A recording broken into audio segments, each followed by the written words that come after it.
Today, I will show you the most hazardous carbohydrate you are eating, and it is not sugar. It sounds wrong because we have been trained to blame sugar, but this starch-like ingredient creates rapid glucose spikes, fuels visceral fat, and nudges your body toward insulin resistance. I bought a 5-kilo bucket of it to demonstrate how common it is, and to give you something tangible to look at. The bucket is plain, the powder is white and faintly dusty. There is almost no smell, but when you stir it, you see a fine cloud rise and hear a soft sift like sand on a tray. I have read studies, talked to clinicians, and walked supermarket aisles to gather evidence. I will show you what it looks like in packages, explain how industrial processing changes it, name the common chemicals used in modification, and give you a simple 10-second trick to spot it on labels. If you have kids, a parent with diabetes, or cook for others, this video is made for you. Now let us start with what happens to your body when you eat this ingredient and why the warning is urgent. Clinically, the effects are immediate and measurable.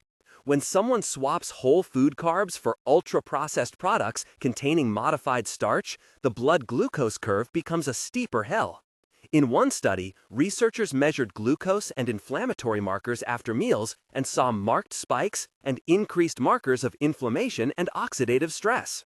In my conversations, Dr. Ellis said plainly that repeated spikes damage the liver and promote visceral fat. I asked Dr. Ellis a set of questions, and we talked in a small, echoing clinic room where the hum of the air conditioner mixed with the scribble of a pen. Dialogue. Dr. Ellis: I see these patterns often. Yes, the spikes are clear and the inflammatory response is consistent. But what about athletes who need quick energy? They get temporary fuel but pay later with impaired recovery. Can anything reverse it? Yes, reducing ultra-processed starches and restoring whole grains and fibers helps. We also heard from Maria, a school cafeteria manager who described kids clamoring for packaged snacks, and from Jamal, a delivery driver who keeps energy bars in his glove box. Maria said the kids ask for the white pouches because they are soft to chew and always sweet enough. Jamal said the bars feel dry but comforting. Priya, a college student, mentioned bloating and lethargy after late-night snacks. David, Lucy, and Ahmed chimed in online with photos of pantry shelves and ingredient lists. You feel the sticky texture in your mouth, you see the pale powder on a spoon, you hear the tin seal pop when a packet is opened, and you smell a faint processed starch note only when it is warmed. Those sensory cues are small, but they point to a systematic problem in the food chain and in how we perceive risk. How is this ingredient produced, and why is it different from natural food? Picture a factory line where raw starch is dissolved, then chemically or enzymatically altered to change its behavior. Processing involves heating, acid or enzymatic treatments, and often agents like phosphates or sodium compounds to change viscosity and shelf life. Companies use modified starch, pre-gelatinized starch, and various stabilizers so products feel creamier, hold moisture, and survive long transport. Terms you will see on a label include modified starch, pre-gelatinized starch, and simply starch. These are not inert. Studies show that modification alters how quickly digestive enzymes access the carbohydrate and how the microbiome responds. In a lab, the powder looks like fine snow under fluorescent lights. It clumps into glossy beads when mixed with water, and it gives a slick mouthfeel in sauces. Researchers measured differences in glucose response and inflammatory cytokines after meals containing industrially modified starch versus whole foods. The mechanism is simple to explain in plain terms. Imagine a necklace of beads broken into tiny fragments that dissolve faster. Faster dissolution equals a faster glucose rush and more insulin. Fast insulin cycles over time blunt metabolic flexibility and encourage fat to deposit around organs. The processing also strips natural fibers that would slow absorption and feed the microbiota. So this is about chemistry and about the ecosystem of your gut. Where does it hide in everyday food, and how does it remain invisible on the label? Walk with me down a supermarket aisle and look at bread, soups and cartons, protein bars, instant meals, deli meats, and even some condiments. Manufacturers add modified starch to improve texture and to lower costs.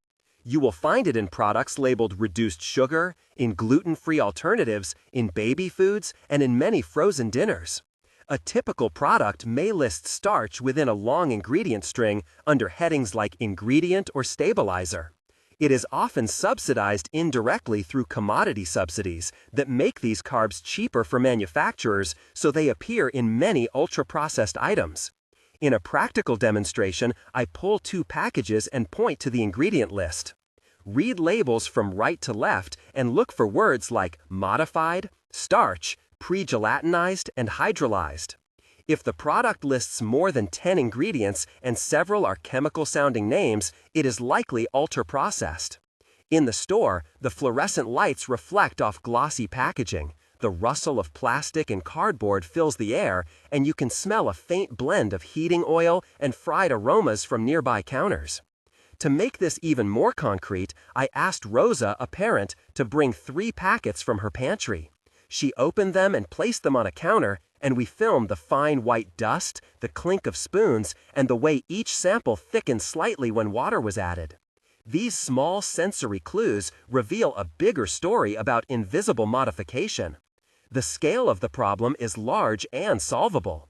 Surveys and studies estimate that a majority of calorie intake in many countries now comes from ultra-processed foods. Percentages vary, but numbers in children and adolescents are particularly high and worrying. Think in household terms. If a pantry contains several ultra-processed staples, you are likely consuming kilograms of this starch per year. Public health data and generic government reports link rises in insulin resistance and fatty liver with changes in the food supply and with increased consumption of industrial carbohydrates. To give a practical tool, I show an app on my phone that scans ingredient lists and highlights problematic terms. The tool flags modified starch and suggests swaps like whole oats, lentils, and minimally processed flours. I demonstrate how to use the app by scanning a barcode.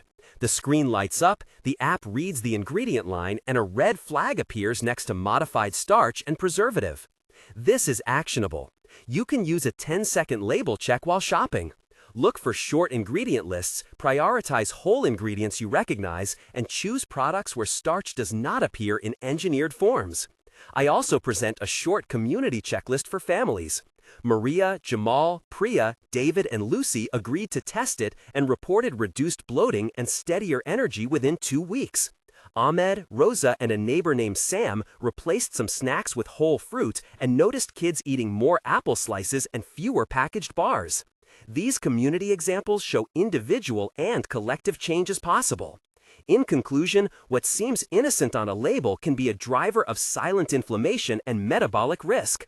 You now know to scan for modified starch, to prefer fewer ingredients, and to use the app method I showed. Share this video with anyone who buys groceries for a family. Comment below with the name of a product and the word verified if you want me to check that label in a future episode. If this hit home, subscribe, because the next video will reveal the 5 worst ultra-processed staples and easy swaps that actually taste good. Small choices add up, and the change starts with one grocery trip this week.